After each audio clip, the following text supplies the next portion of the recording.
Hello, everyone, and thank you all so much for joining us for another session of the Israel Dialogues. We are so pleased to be with you, to have our panelists with you, to have our guests with you, and a special thanks to Joni Stossel and her family for sponsoring today's learning in memory of her son.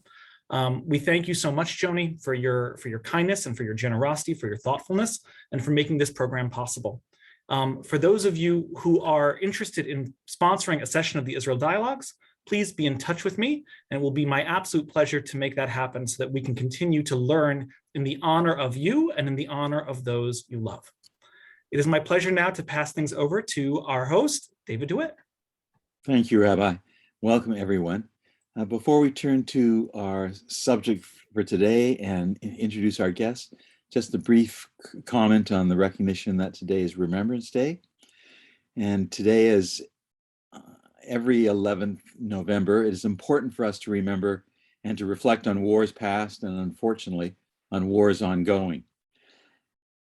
We think of those who went off to fight to protect our futures. As the Canadian government has posted, these young men and women truly believe that, quotes, without freedom, there can be no enduring peace, and without peace, no enduring freedom. The First and Second World Wars were tragic spasms in the unfolding of history, and it seems today we have yet to learn how to avoid or to prevent such catastrophes. And so we remember in the hope that we just might learn. So let's turn to learning now.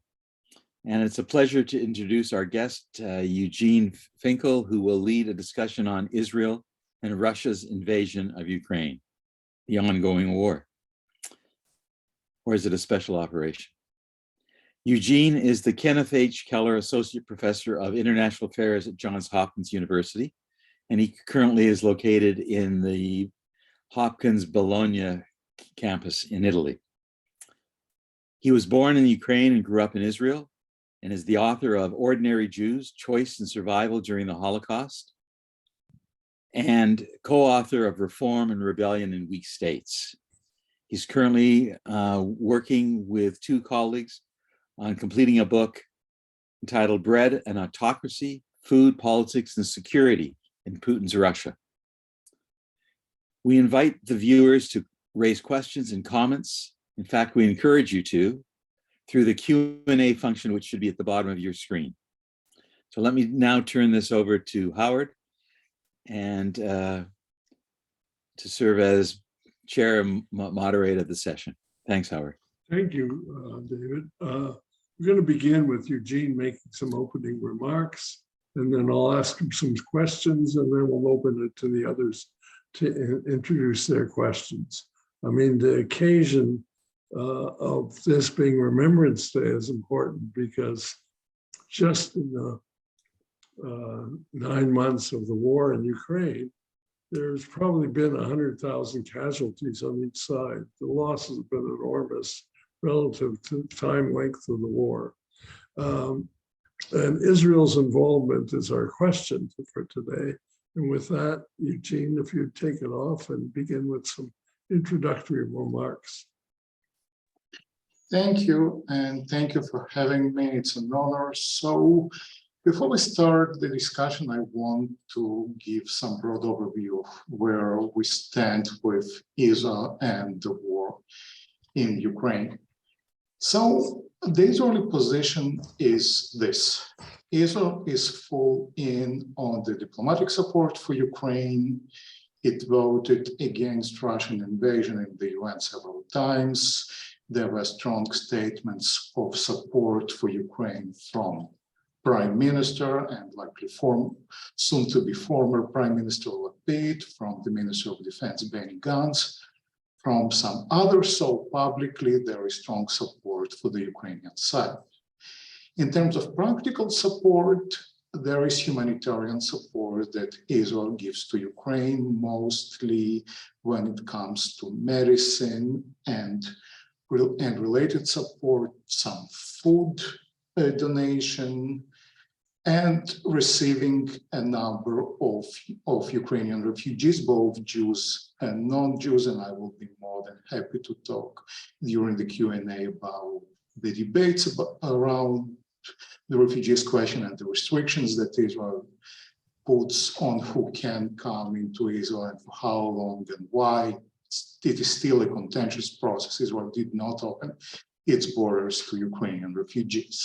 However, for what matters the most, and that's the military support or material support and weapons, Israeli position is very clear-cut. No direct military support, even though Ukraine requested it multiple times, including at the highest level of President Zelensky. Also based on what we know, the US government and probably some other Western governments as well, I don't know about Canada, but it might be, also pressured Israel to step in and provide some material support for Ukraine, especially after Russia started heavily using Ukrainian drones to target Ukrainian, mostly civilian critical infrastructure. Israel does have some experience dealing with Iranian weapons, certainly does have a lot of knowledge and expertise on the type of weapons that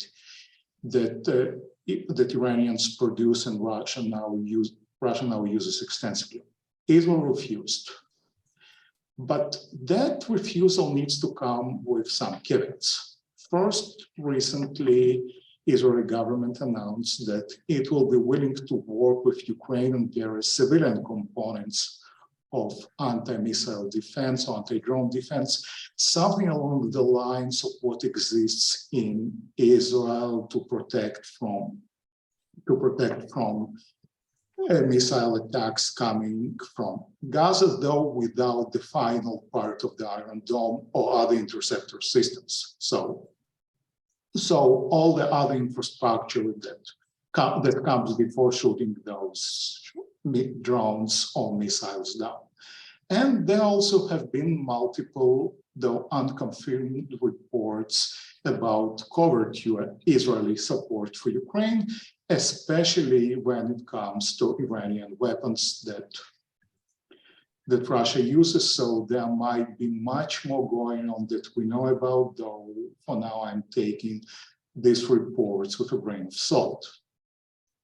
And also recently, about 2 weeks ago, future Prime Minister Netanyahu, most likely future Prime Minister Netanyahu, announced that when he becomes Prime Minister, he might reconsider Israeli position on providing weapons to Ukraine, though that I'm taking not with a grain of salt, but probably with a truckload of salt and even more than that.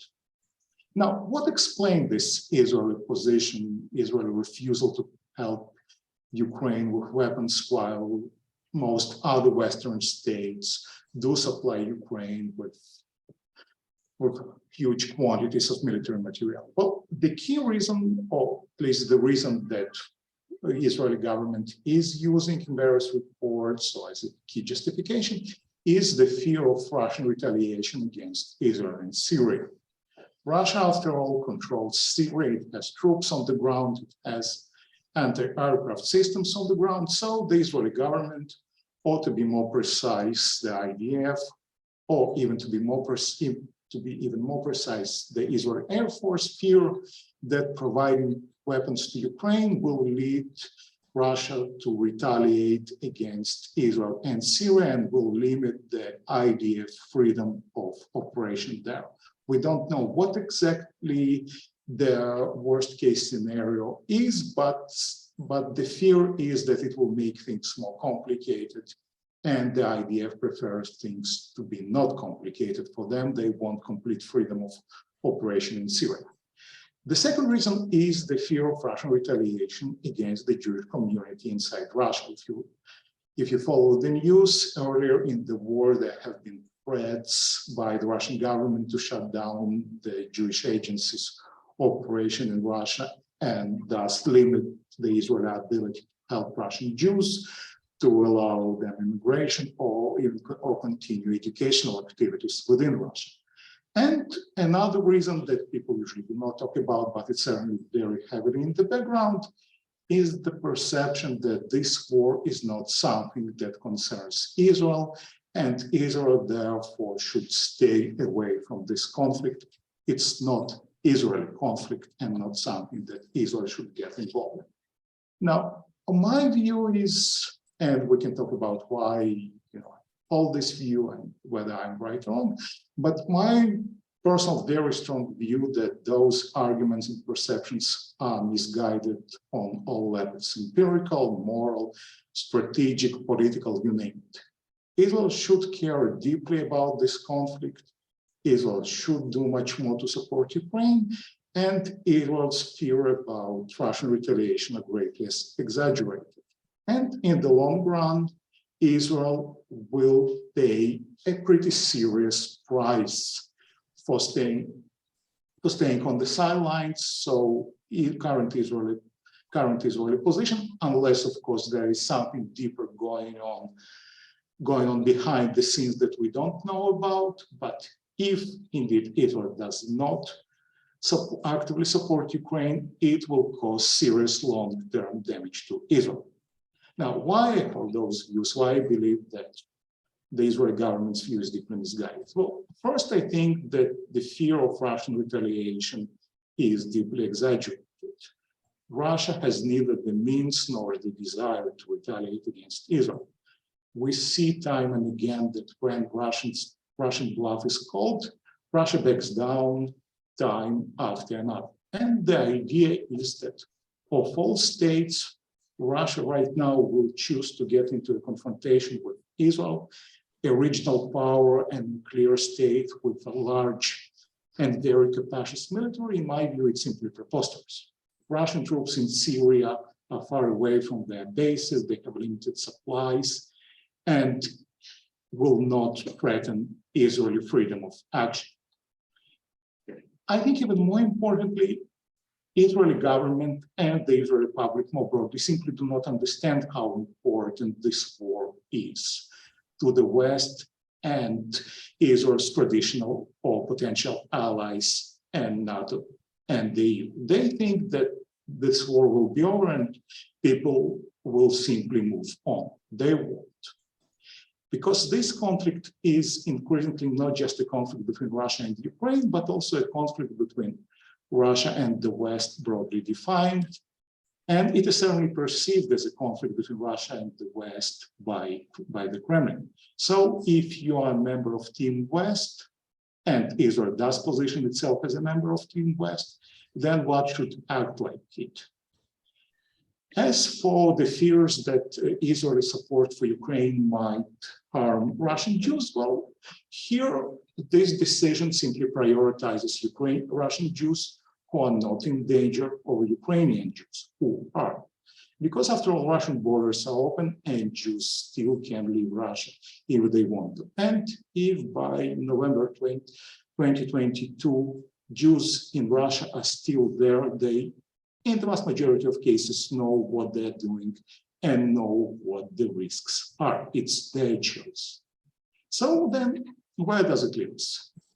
If the reports about Israeli covert operations are correct, then Russians surely also know that Israel supports Ukraine. So Israel gets no benefits from active support and all the blame. There is no reason to hide it right now. If Israel does not support Ukraine and continues insisting on the refusal to support Ukraine, then I think it puts Israel in quite a dangerous situation in the long run. So my 10 minutes are up, and I will stop here. And we'll be happy to take your questions. Okay, you now have the devil to ask you questions because I sympathize totally with your position and agree with it, but I want to make it tough for you instead of easy because I think it'll clarify a number of issues. First of all, are there volunteers from Israel fighting in Ukraine? Yes, definitely there are. We don't know how many. We should also distinguish between different types of volunteers. There are, and Again, I don't think anyone has any comprehensive data, but what I see on social media or talking to people, well, they are first and foremost dual citizens. Though, Ukrainian Israelis, especially young people who did their military service in Israel and now came back to fight back in Ukraine. Many of them have families in Ukraine. Many of them lived in Ukraine for some time. I would not consider, I would not consider them as, Israeli volunteers as such, because they're as much Ukrainians as they're Israelis. But there are also those who do not have any personal connection or direct connection to Ukraine who do go to Ukraine to fight, and even more importantly, to train troops. So we had some reports of people from Israeli special forces who training Ukrainians, and it's pretty easy to spot who is who by the accents when they speak in Hebrew. So you need to know Hebrew to understand that, but it's pretty clear that those are the Sabras, the native-born Israelis who are there. But I think the majority of those Israelis who fight in Ukraine are the Ukrainian or Soviet Jews who served in the IDF and went to Israel to fight. But they are not perceived, as representatives of the state, and that's another issue, right? They're perceived as volunteers, as individuals, not people who are sent to do this fighting by the state of Israel. One of the questions I ask myself is why such a big issue has been made of this? Because as you said, Gantz and Lapid and the right words have been exercised, though there's been no direct declarations. If it's about military support, Israel receives what, 3.8 billion from US in military support? The Ukrainians have received 36 billion this year in 9 months from EU and the United States, what, half each? So 10 times the amount, 10 years of support. It would seem to me that this is just a little bit of icing on the top, hardly relevant to what's going on. Yes and no. So it can be icing on the top, if Israel sends a bunch of helmets as some other states do. But first of all, it's symbolic. And it is especially symbolic given the Russian narrative that they moved on from, but they started the war with about, Ukrainian Nazis and denazifying Ukraine. So Ukraine actively supporting Israel, not just in paper, not just in votes in the UN, but providing weapons would completely destroy this narrative and any legitimacy that it might have had. And it's also about what Israel has that Ukrainians do not have. And the Ukrainians are asking for very specific things.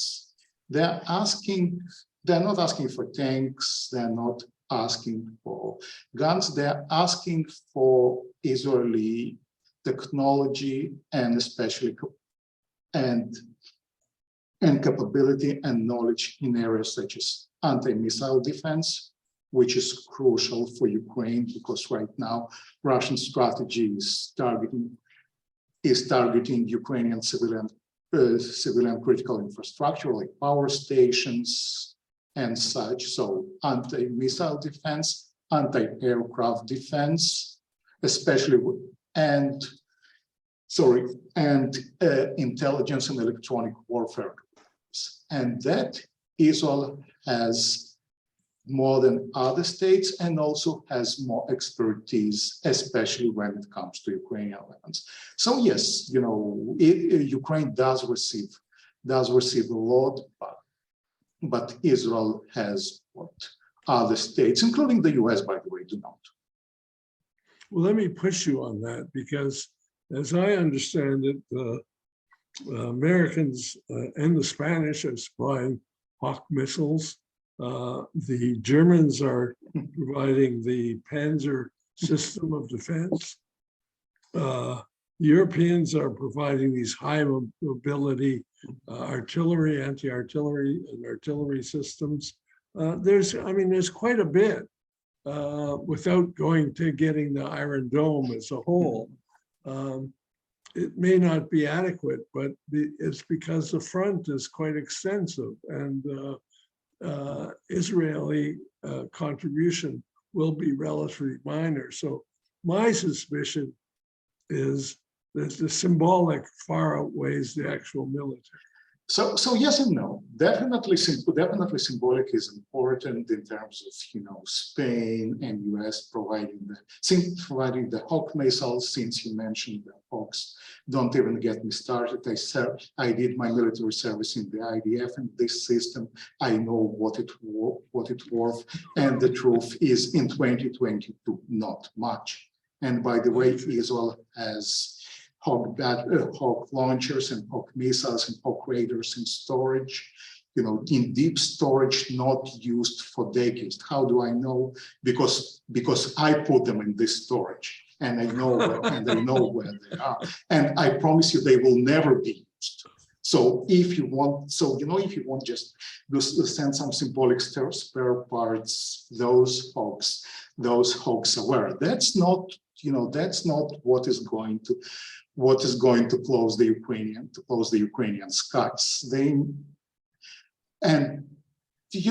So they definitely want the Iron Dome, and maybe Iron Dome is not exactly what they need, at least at this stage. It could have made a difference in the early stages, protecting places like Kharkiv or Mariupol or even Kiev. Iron Dome is not a solution to all Ukraine's problems, but the intelligence and the electronic warfare capabilities is something that Israel can provide and might be a game changer.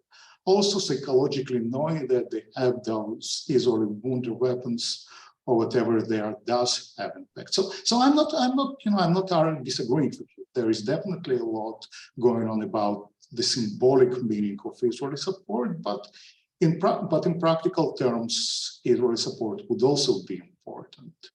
And don't disregard the symbolic wave of Israeli support. I think that in this conflict, symbolic is as important as anything else.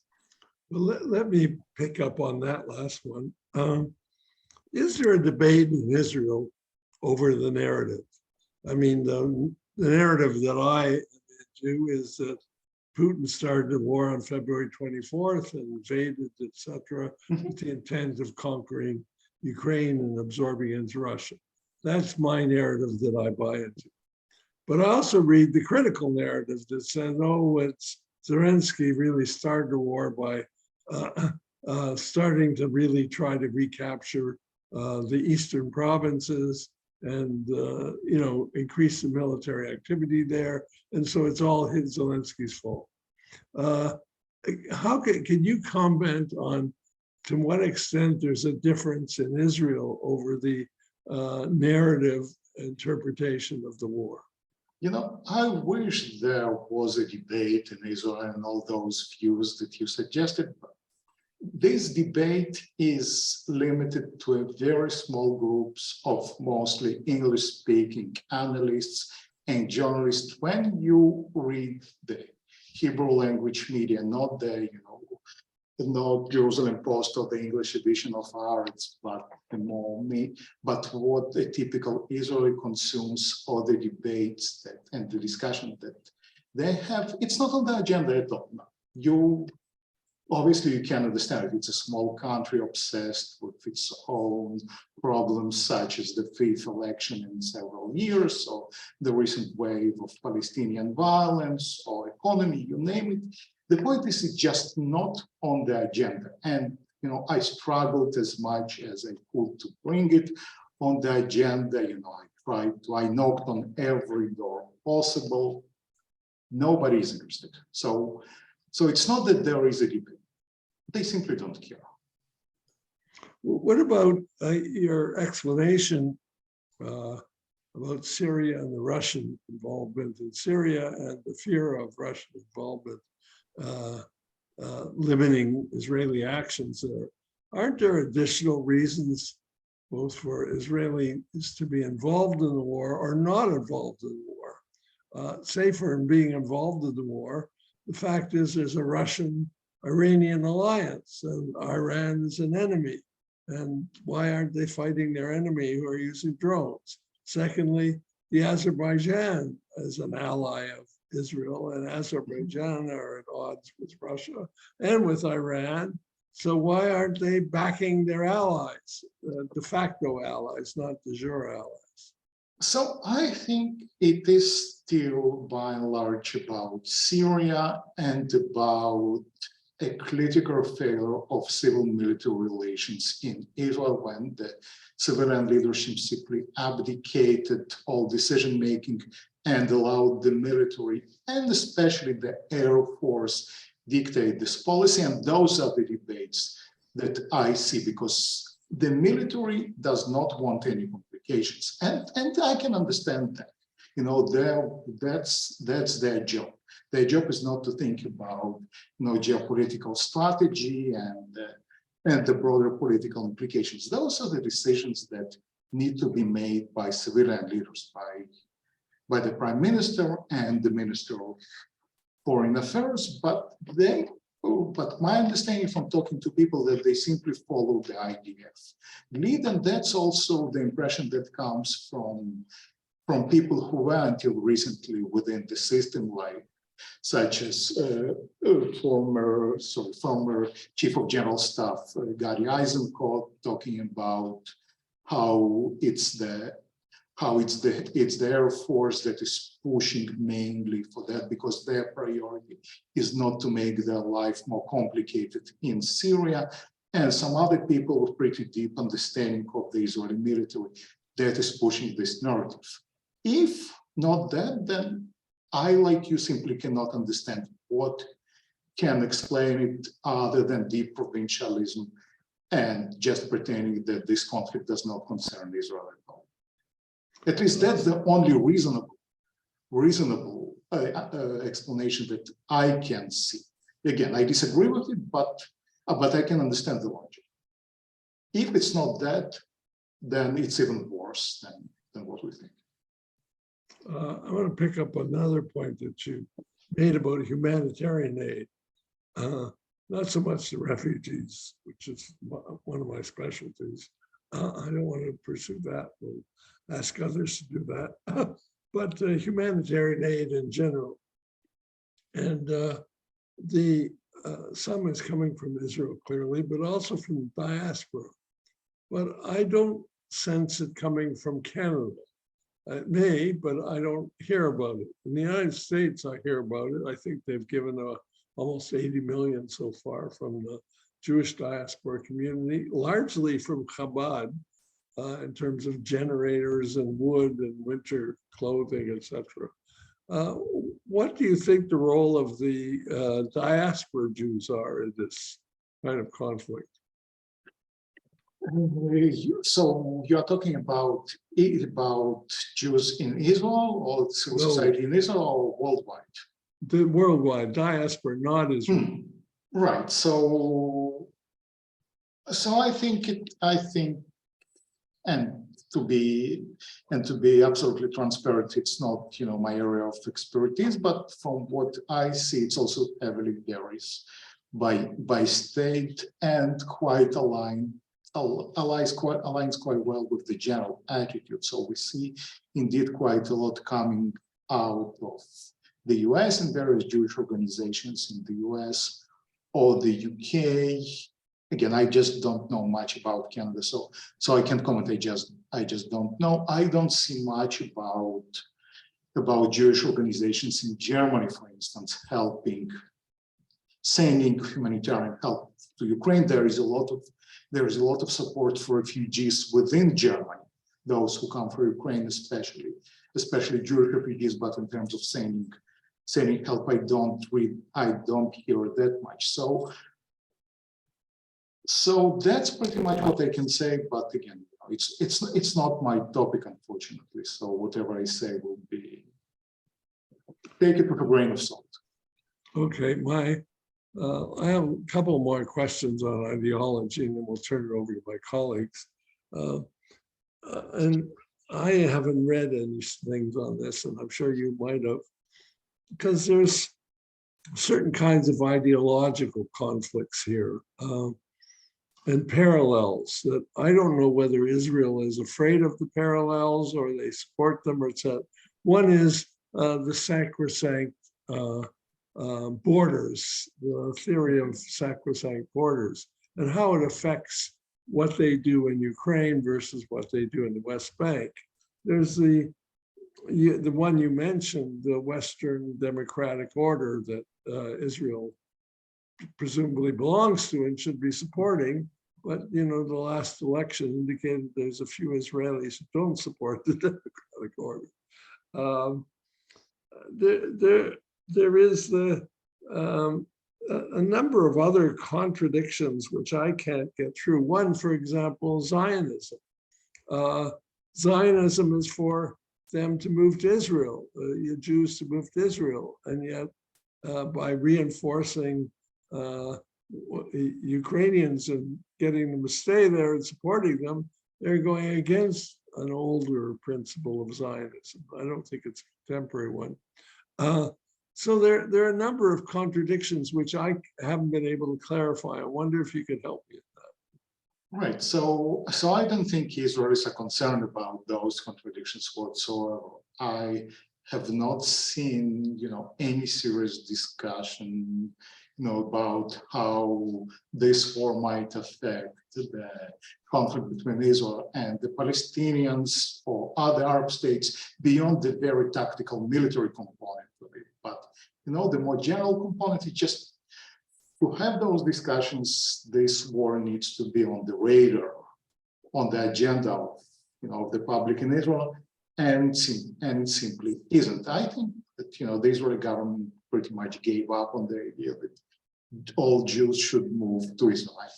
If something happens, they will try to rescue the Jews. And at the beginning of the war, there was a serious attempt to get Jews out of Ukraine or out of Poland and bring them to Israel as fast as possible. I know it firsthand because I was involved in getting some of those families and connecting them to Israeli authorities, and they took them out from literally from middle of nowhere on the border between Poland and Ukraine and brought them to Israel. So for that they do deserve.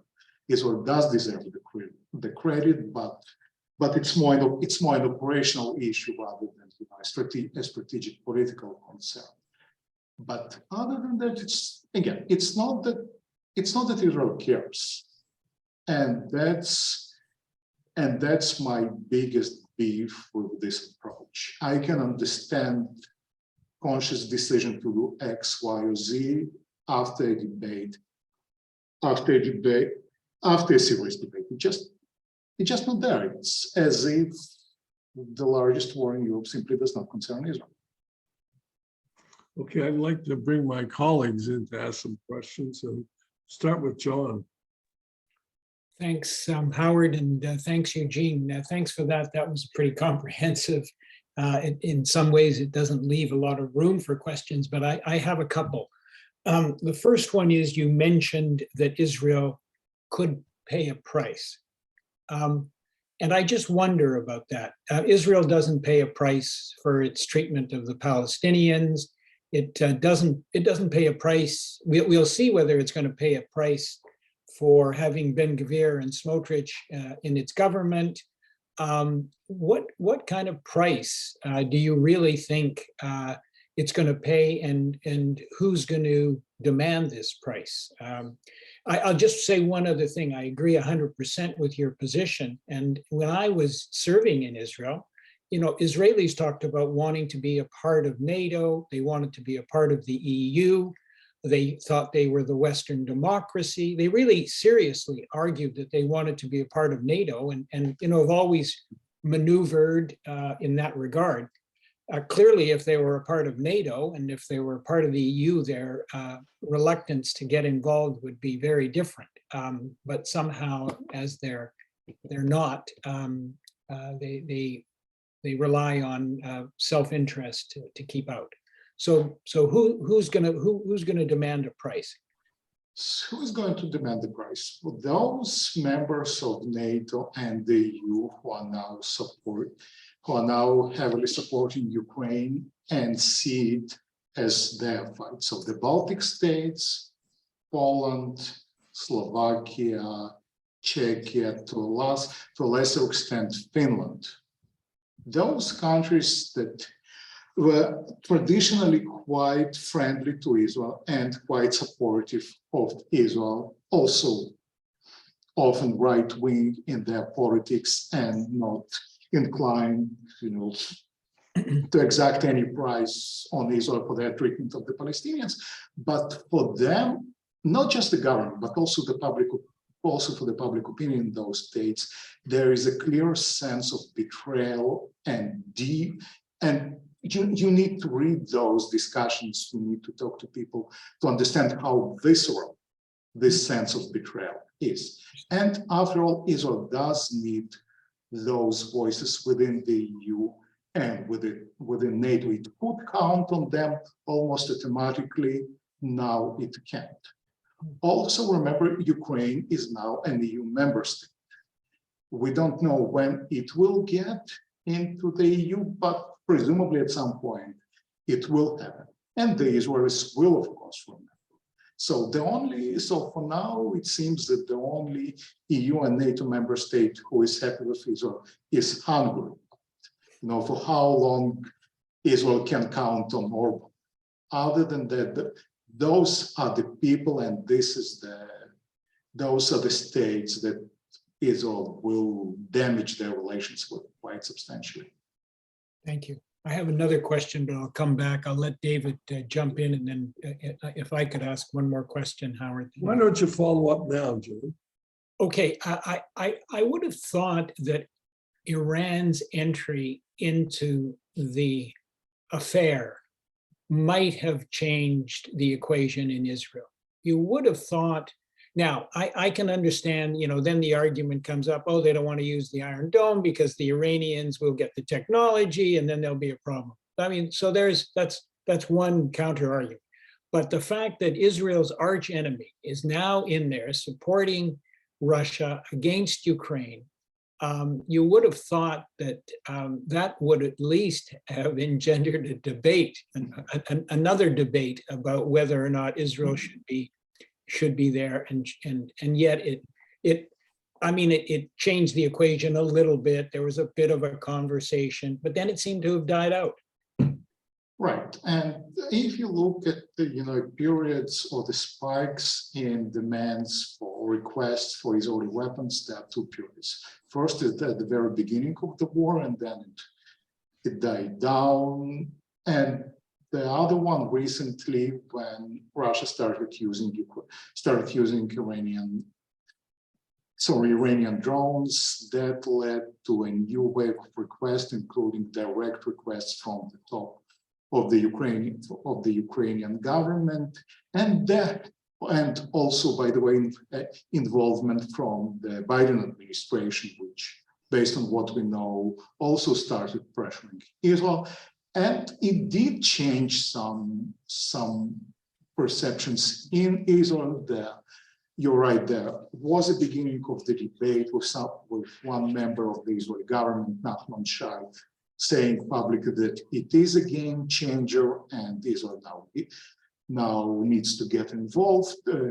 Prime Minister Lapid saying something, along the lines that, of course, Iran getting into this conflict does change Israeli calculations, and Minister of Defense Gantz also saying that yes, Israel need to reconsider, but then again they stopped far short of providing any actual weapons. So the main concessions or the main change in the attitude was that now Israel is willing to help Ukraine to build the civilian components of anti-missile defense system. That, again, publicly. That also, at the same time, there also has been a spike in unconfirmed reports about quite heavy Israeli support for Ukraine, quietly, underneath the radar. And we still don't know what exactly the form it might take. There is probably some intelligence sharing going on.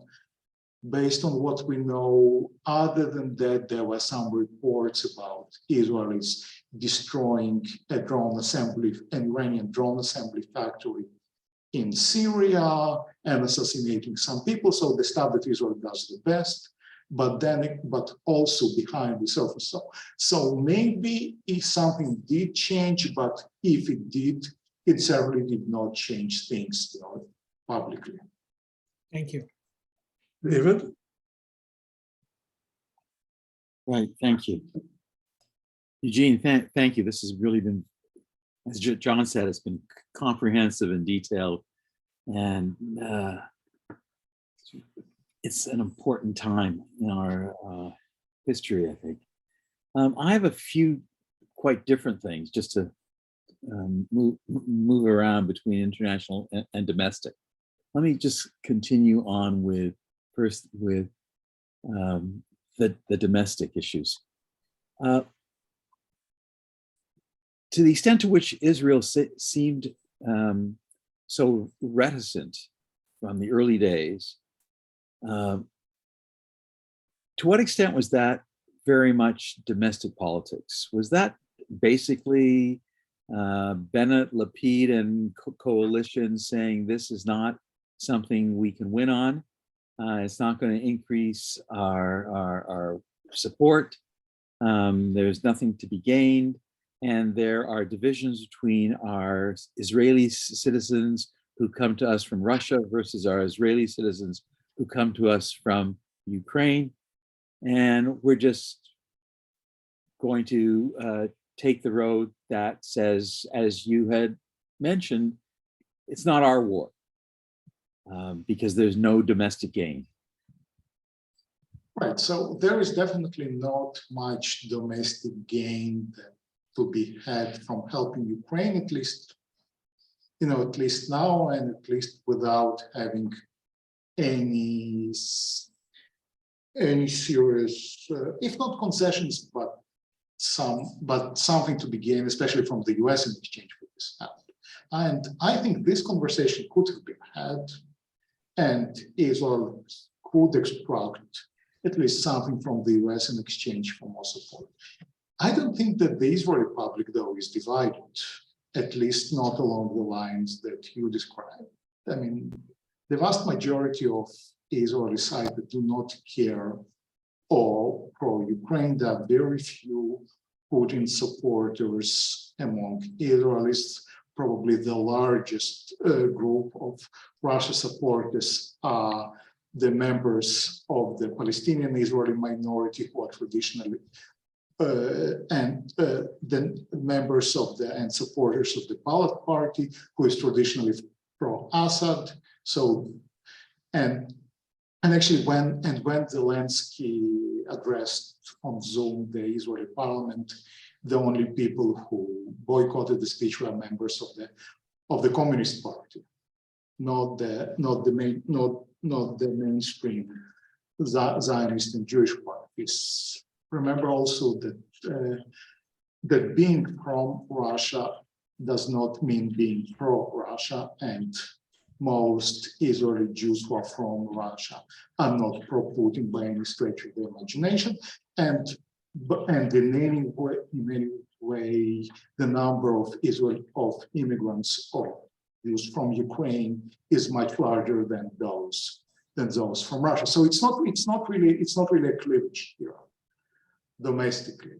You're absolutely right that running an election on this issue would gain you nothing, simply because it's not on the agenda. It's not on the agenda, and there are bigger domestic issues. But so not much to gain electorally. Certainly, things can go south if Russia does retaliate. No questions about that, but then again, at some point, we should expect our leaders to prioritize larger political and geopolitical issues and strategic issues over the immediate domestic issue and the next elections that will come one way or the other the next couple of months, and things will be very different. So we've just had elections. Yes, exactly, and I'm sure I'm sure not the last. Right. Right. If let's assume right now that Netanyahu is going to be successful in forming the next government. Do you anticipate that there will be any fundamental change in Israel's attitude towards the current war? We all have heard, and during the last years of previous Netanyahu governments, the fact that he had this special relationship, that he was maybe the only Western leader who could go to Moscow and he could go to Washington and even to Beijing and have that connection. Do you anticipate that there may be a more forthright, it could still be as nuanced and subtle, but perhaps a more forthright Western engagement by Israel in its stand on the Ukraine-Russia conflict? I do not anticipate any fundamental changes with the new Israeli government, whatever it will be. Bibi did indicate that he might reconsider, but I think it was more, rhetorical device. After all, he was interviewed by the MSNBC, which not exactly Fox News, so that's the right thing to say. Still, I think what can change the calculation is what happens not in Israel, but with the counting of the last votes in the US midterm election, and who will control the Congress. Certainly without Republican support for arming Ukraine, I don't think that Bibi will do anything. If there is some support and the Republican Party, if it controls the House or the Senate of both, and they are fully committed to supporting Ukraine, then maybe. Or in another scenario when Netanyahu will need the US to get off his back because of Ben-Gvir, Smotrich, and all the other nut jobs that he will bring into his government, and it will be some bargaining chip. Again, I don't think it's likely, but that's certainly possible. But no, my intuition is that nothing will change. And nothing will change. All right, my last question for now is going back to a comment that you had in exchange with, I guess, both Howard and John, and that's on issues of diplomacy. I would have anticipated that since the economy is one of the top agenda items in Israel, as it is in so many parts of the world at the moment, that the issue of Israel's relations with both individual European states and with the EU would be paramount. And yet, the stand that Israel has been taking seems to run counter to that. It seems to me to jeopardize opportunities for expansion and deepening of Israel-EU economic and trade relations. So I'm just wondering why that has not played a larger role in the consideration of the Israeli government. It seems to me not just the issue of the easternmost European states who now feel concerned with the Israeli position, but more generally Europe, which I think is, after the United States, the EU, and it may be even ahead of the United States, is Europe's largest trading partner and largest center of foreign direct investment.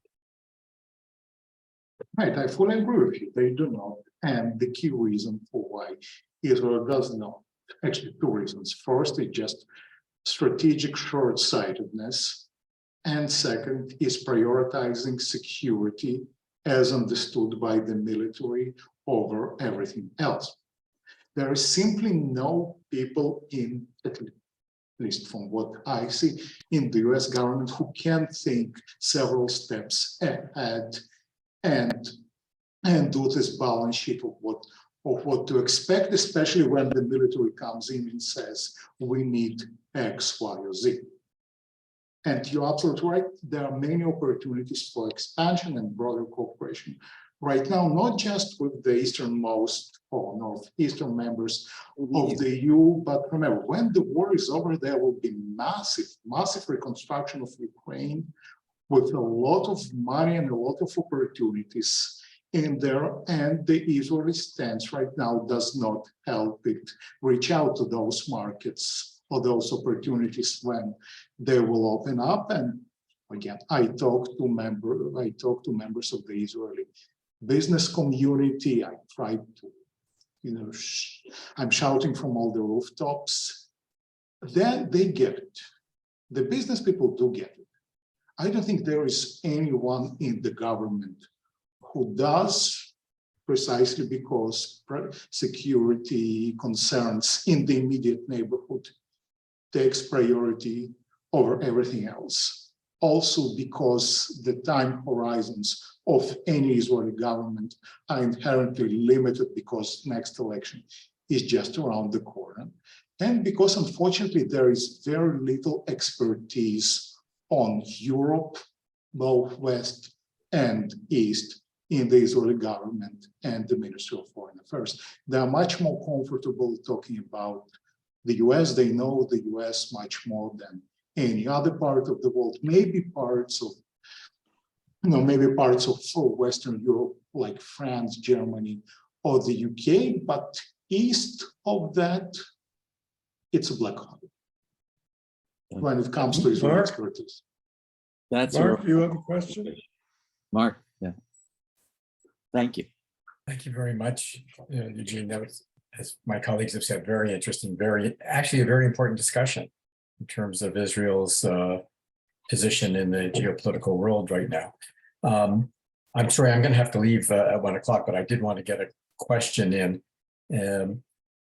If the Israeli leadership, be it the Lapid government or even the Netanyahu government that's about to be formed, were to take a more substantive position in supporting Ukraine in the war, with and going, even if it was symbolic, beyond what they've done. If they were to do that, if Lapid had done that, even though Israeli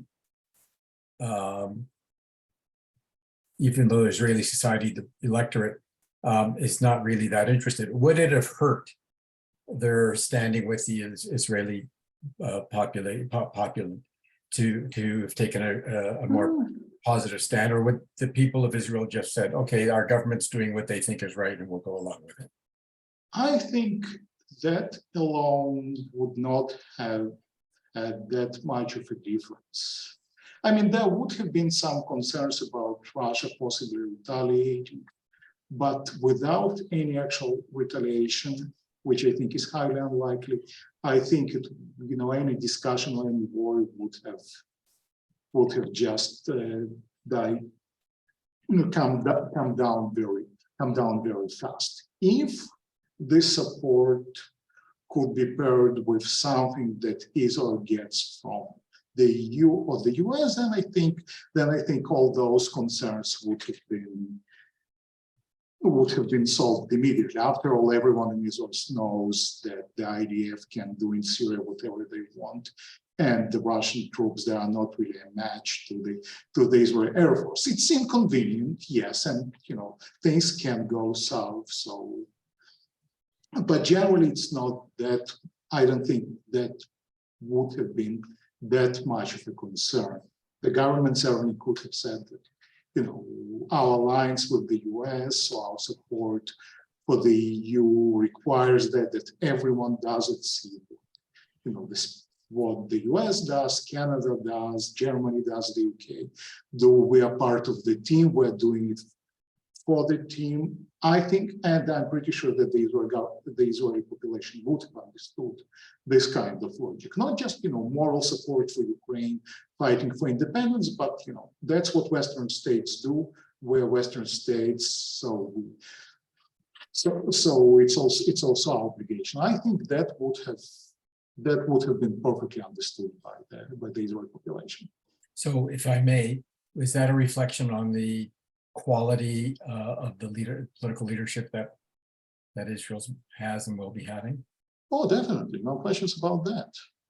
All not necessarily quality, but geopolitical vision and competence. Right. Yes, Yes, absolutely. Yeah. Thank you. Let me follow up with your question, Mark, but not so much domestically as internationally. Let's assume that given the election in the United States and the bilateralists, both the Republicans and the Democrats, have now the key support to continue American commitment to Ukraine in a big way. And they put pressure on Israel. And Israel takes the hawks you personally stored out of mothballs and give them to Ukraine. Is there a possibility that this will be regarded as too little, too late? And after all, Ukraine just marched into Kherson today. Why are they waiting for all this long time before they acted out? No, I don't think so. I think anything would be very welcomed by Ukrainians because every bit helps and because they would correctly understand it as a signal that more will be coming. Because once you cross this threshold, there is absolutely nothing stops you from providing more support. You're in this boat, anyway. So no, I don't think it would have been. And eventually, all this talk about Iron Dome, it's more a long-term project in the long-term conversation. It's not something that can be done now practically. So no, I don't think it would have been perceived as too late, maybe, but again, I think it would have been very welcomed by everyone besides Putin. Well, after this discussion, I'm even more puzzled than ever before why Israel isn't involved, as I always hoped they would be involved. I took the Syrian question more seriously, and you sort of debunked that, saying it's not as serious as people make it out to be. If it's just incompetence of both Lapid and Gantz, but Lapid and Gantz both supported Ukraine verbally, and recently Bibi did. So I must say it still remains a puzzle for me why Israel isn't involved. Right. So, to play devil's advocate, after all, if something does go south in Syria, then I will not be the one to deal with that or to take the blame. The leaders will, and the military will, and their risk averse. So I understand. I understand where they're coming from. I think they're just deeply misguided in this perception and overcautious. And there is no one in the Israeli government who can tell them all the implications of what they're doing. So I'm puzzled as much as you are, to be honest, in the grand scheme of things. I understand where they're coming from. I just don't understand, their balance sheet and the decisions that they're making. Anybody else have any further questions? David? First, there are some questions in the Q&A, Howard. Okay, can you handle those? Sure. So, Eugene, our viewer Jeff has asked two questions. One, I think you pretty well answered. So let me first go to the one that we still need to talk about, I think.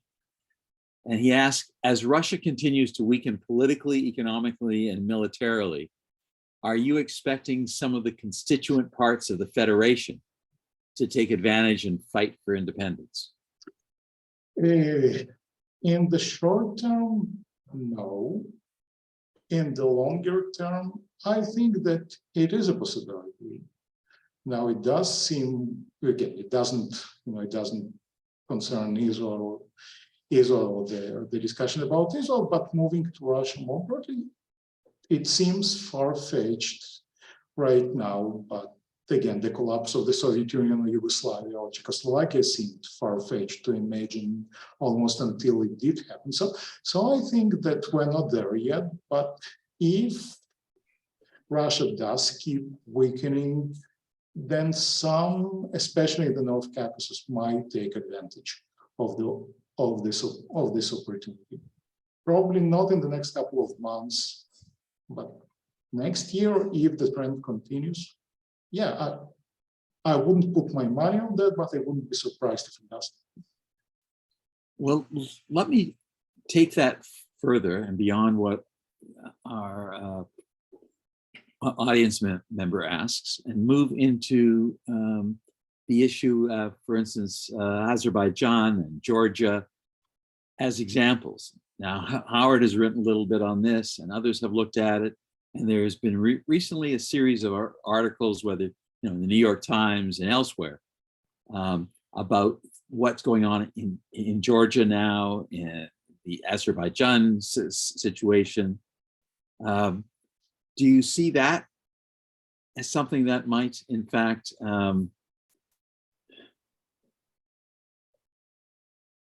be exacerbated by what is occurring right now, that there's a perception that Putin can't turn to these things because his focus is elsewhere?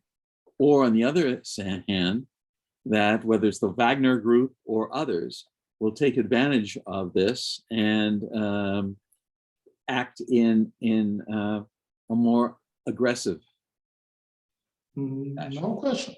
No question about that. I think we're about to hit a geopolitical tsunami. We don't know where it's going to start and who will be involved. But we're certainly going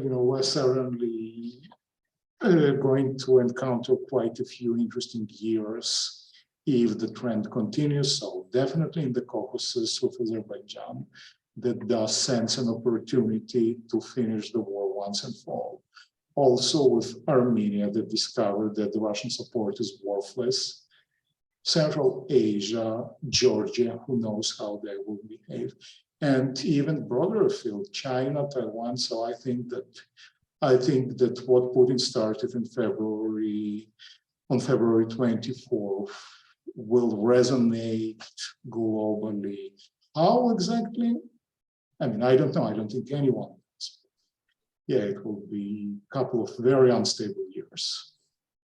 And also in Russia domestic. Well, I'll turn to John, then I can come back if we still have time.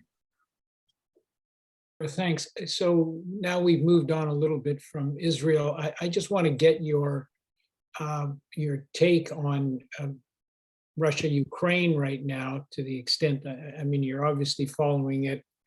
We can't predict the end of this, but I think there is a sense that Russia is not going to get any more than they've already got, and they may get less. I don't know about that last part, but I don't think they're going to get any more. Is that a critical failure for Putin? And is he fundamentally now weakened? I'm not suggesting that he's going to be overthrown tomorrow, but do you have a sense that this is a kind of a major wound that Russians are going to, they've begun to talk about it on TV. Is this going to filter down to the population?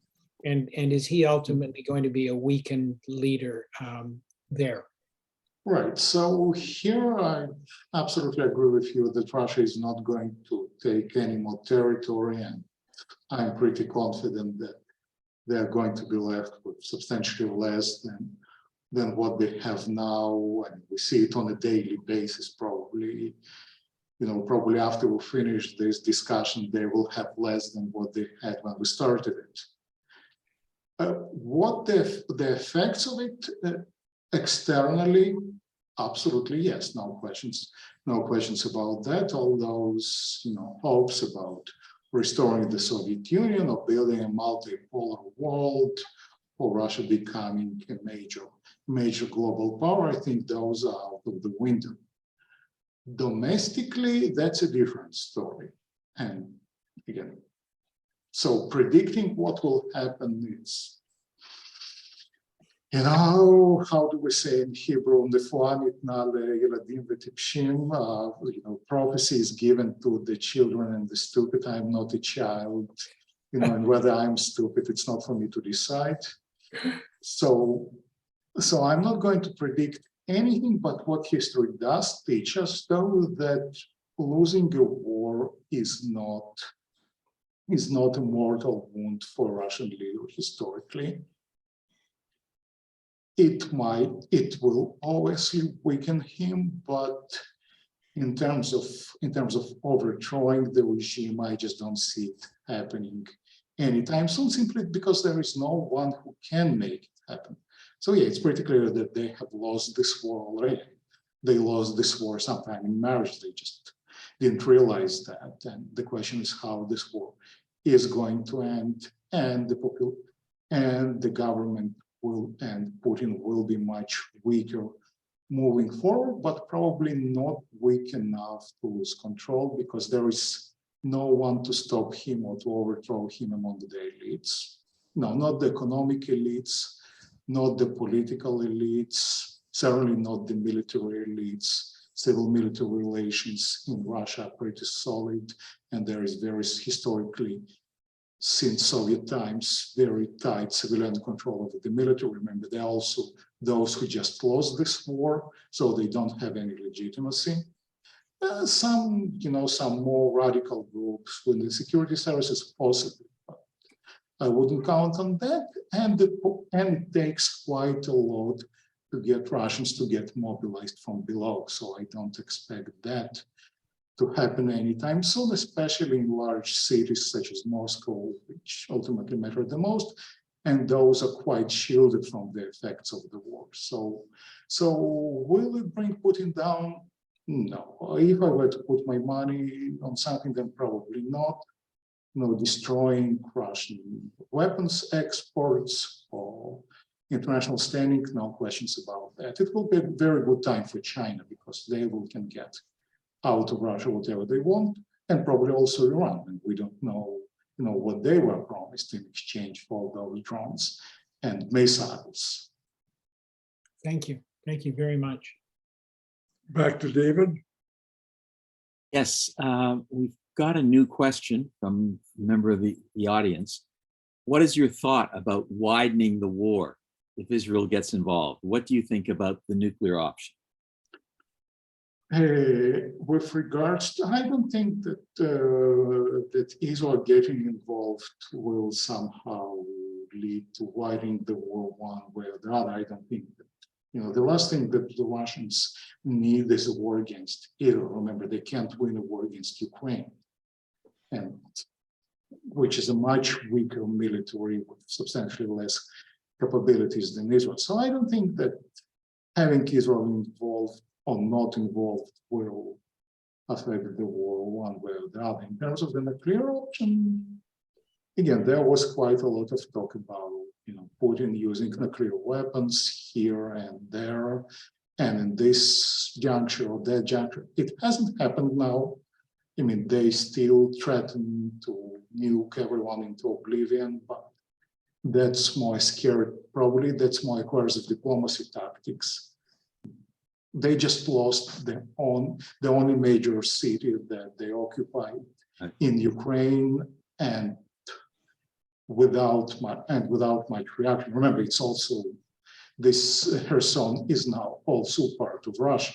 Then they officially annexed it, so now they lost a major Russian city, and according to Russian doctrine, the use of nuclear weapons is allowed only in defense of Russian territory, but somehow that has not happened.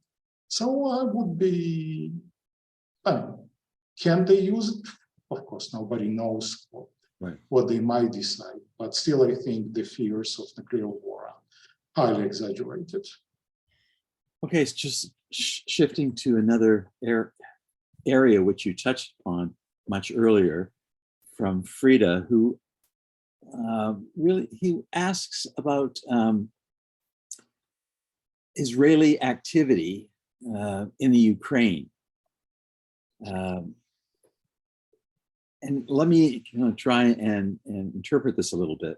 I think there's underlying this comment she has is a question about the extent to which in that process of post-war reconstruction, which you referred to, given what Israel has and has not been doing, to what extent is the Jewish community in the Ukraine going to be welcomed back?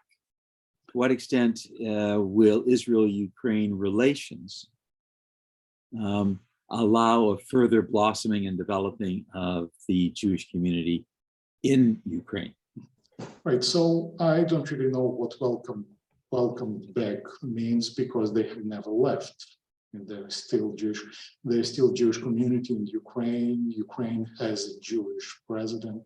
I mean, he's not a practicing Jew, certainly does not consider himself Jewish in a religious sense, but in an ethnic sense, of course, he is well aware of his origins, and people in Ukraine are well aware of his origins. I don't think that what we need to understand about Ukraine is that it's not the anti-Semitic country of pogroms that our grandparents or our parents used to know or grow up on stories about.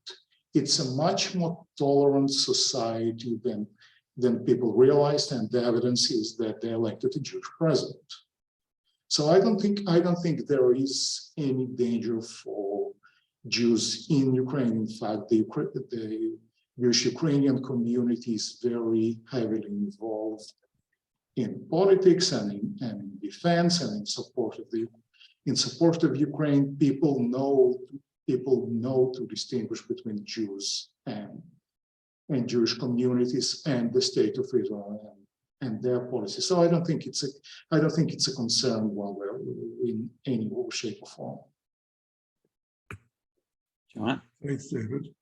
And do you have another question? Otherwise, Yeah. I have one. I've just got one, Howard. Okay, John. you Go go back ahead. to your specialty, Howard, the immigration issue. Ayelet Shaked is no longer part of the government. I guess she was probably identified as the most anti-immigrant of ministers.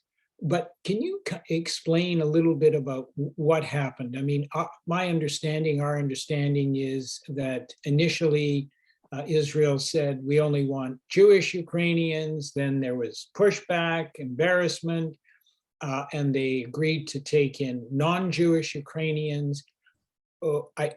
Presumably the Jewish Ukrainians can ask for citizenship and can stay. What's the story now overall with immigration? Are any more people coming, not coming? And what happens to the non-Jewish refugees that came? Right. So obviously, Ukrainian Jews are those who are eligible for Israeli citizenship according to the law of return were welcomed and, if needed, brought to Ukraine and evacuated, including their family members who are not eligible for citizenship. Those people were giving shorter-term visas and temporary status. I think for 90 days. The numbers are though not large because it's much harder to get to Israel from Ukraine or from Europe, and there is no reason to do it if you can request refugee status in pretty much every Western European state and get it for much longer. So originally the main bone of contention were members or relatives of Israeli citizens, or those who are eligible for Israeli citizens according to the law of return. The numbers are not large. Off the top of my head, I don't remember how many, but it was more. It's again, the debate was more about symbolism than the substance of it. It didn't affect that many people.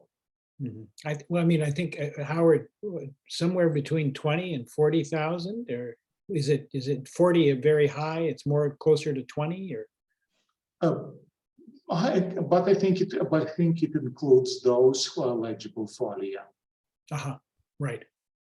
Yes, I think so too. Yeah. Can I switch to a very different topic?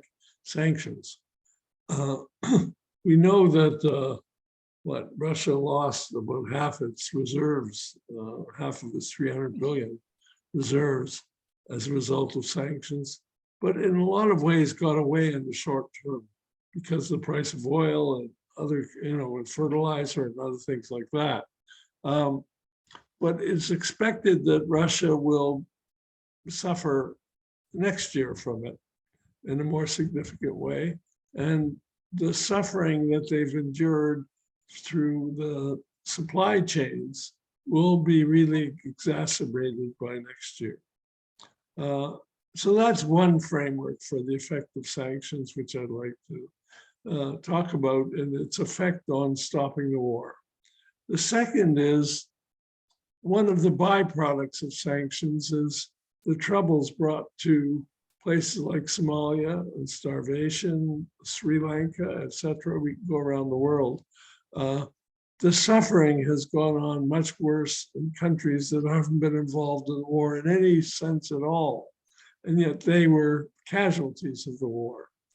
So can you comment on the use of sanctions in the war against Russia, given the Ukraine conflict? Right. So by the way, speaking of sanctions, another thing that Israel did not do is joining the sanctions.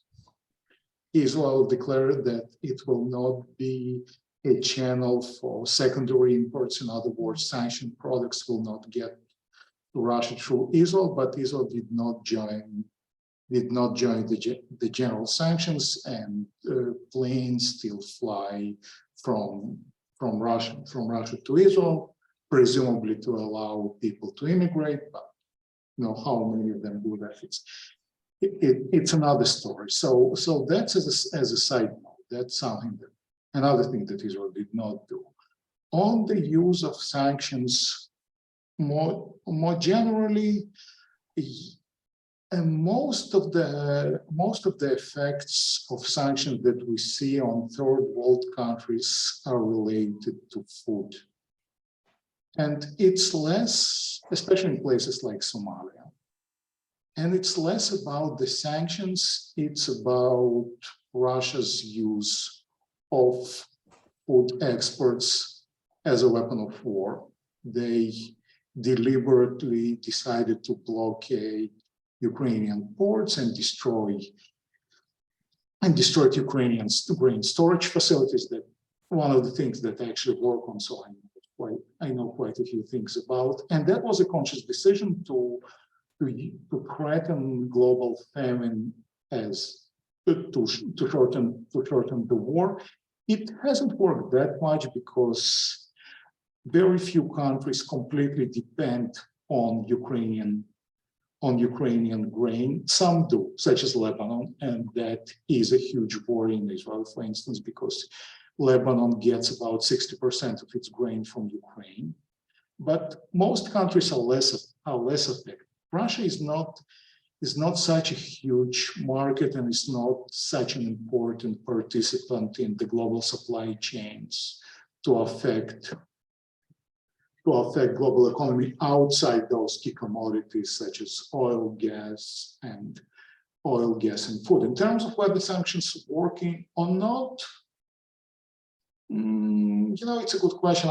I'm not an expert, so whatever I say should be qualified. But talking to experts, they say that the expectation that they will start working immediately is simply misguided, and we will see more and more effects over time. And one of the reasons, for instance, why Russia's use of ballistic missiles went down is because they cannot produce those new missiles because they need Western components, which are hard to get, and they resort to some pretty drastic measures like stealing speed cameras in Scandinavia because they have the chips and the equipment that Russia needs. So they do have an effect, but the effect will be felt over time, maybe substantially down the road. Thank you very much for that. Any other questions people have? Any other questions come in, Dave?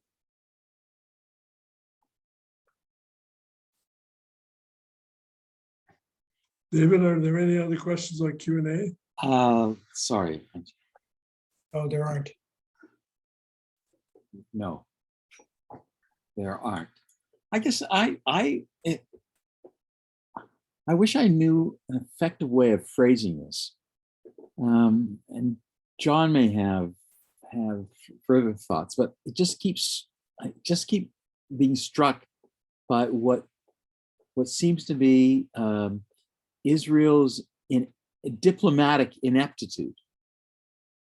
I mean, I think, Eugene, you've made some very interesting comments about a lack of strategic perspective, kind of a narrowness of the agenda, the domination of not just the ADF, but the Air Force within the ADF and the argument around Syria. And yet I'm still puzzled because of the intimate relationship between Israel and the United States, especially right now in the last few years. The opportunities afforded by the Abraham Accords and the importance of having European buy-in in terms of creating a network, an increasingly tight network of diplomatic and economic trade opportunities. It's troubling, and I'm saying I don't really know what the question is, other than the observation that just seems like an enormous failure of Israeli diplomacy in terms of understanding its own best interests, because you don't have to say that my focus on security means that I don't focus on other things, especially when focusing on some of those things can enhance your security. And I'm fully with you on that. Now, I think a lot has to do with long-term processes in the Israeli diplomacy. And one of the legacies of Prime Minister Netanyahu during his years was completely calling out the Ministry of Foreign Affairs and the diplomatic service, which might not have been a problem if you are Bibi Netanyahu and you consider yourself, diplomat and foreign minister in chief. At some periods, the Ministry of Foreign Affairs did not even have a minister. There was a deputy minister just making sure that the lights on. But once you get to people without this experience or without this knowledge, like Lapid, who was a Minister of Foreign Affairs but does not have this level of Bibi's preparation and background, and Prime Minister Bennett, who was so focused on domestic affairs, that there's just no one within this system to flag those issues and to understand that they're important. That's the only explanation that I can think of. I'll jump in, David and Eugene. I come back to really the point I asked Eugene about earlier. Israel has not paid a price for acting the way it does. It treats the EU ambassador and the EU ambassador and the ambassadors of the countries of the EU disgracefully, and gets away with it. You know, whether it's Germany, who can never criticize Israel, or some of the others, but when the EU takes a decision, Israel simply ignores it, or has a view, it simply ignores it. When you've got a prime minister that goes to the United States and ignores the sitting president and speaks to Congress, you know that you've got a country that isn't looking down the way to think that, well, the Democrats might occupy the White House. And then the Democrats do occupy the White House. And even though Bibi dissed Biden twice by building settlements, by announcing new settlements when he was in the country, do you think the Americans are punishing Israel for that? The bottom line is Israel doesn't get punished for its views, and therefore feels completely comfortable in deciding what is in its best interest and going with that. And its best interest is often short-term without consequences.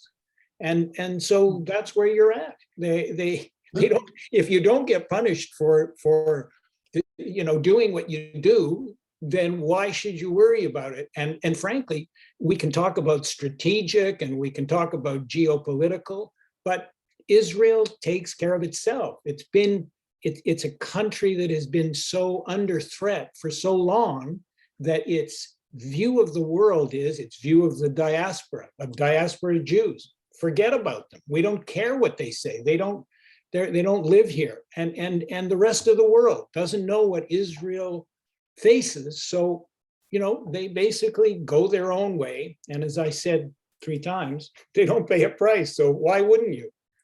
No, and I'm fully with you. I think the price will come, which it has to come. But for now, yeah, you're absolutely right. With that, thank you very, very much. This was an excellent survey of the problem, and I really personally appreciate it a lot. Thank you. Thank you so much, Eugene. Thank you. Thank you, Eugene. Really appreciate it. Thanks. Okay, so Just a few brief closing words then. We want to once again thank Joni Stossel for sponsoring today's program in the memory of her son, Ryan. We also thank our partners at Arts of Canada and the Reformed Jewish Community of Canada for helping us bring this learning to you. And if you are interested in continuing our work here at Holy Blossom Temple in support of the Israel Dialogues, please be in touch with me, and we will find a way to help you also bring learning about Israel to our community. A gentle reminder that we are going schedule akimbo next week, and that we will be meeting on Wednesday, not Thursday or Friday, that we will be meeting on Wednesday, and that it will be a fascinating, wonderful conversation, I believe, with Professor Doron Navot, who will be leading us in a discourse on how politics work internally and externally with Israeli Arabs. So I hope that you will join us next Wednesday. And do not worry, there will be an email reminder on Tuesday to remind you that the program will be next Wednesday. So thank you all so much. An early Shabbat Shalom, and we will see you soon. thank you. Shabbat Shalom. Shabbat Thank you. Shalom, everyone. Thanks, Eugene. Thank you, Eugene.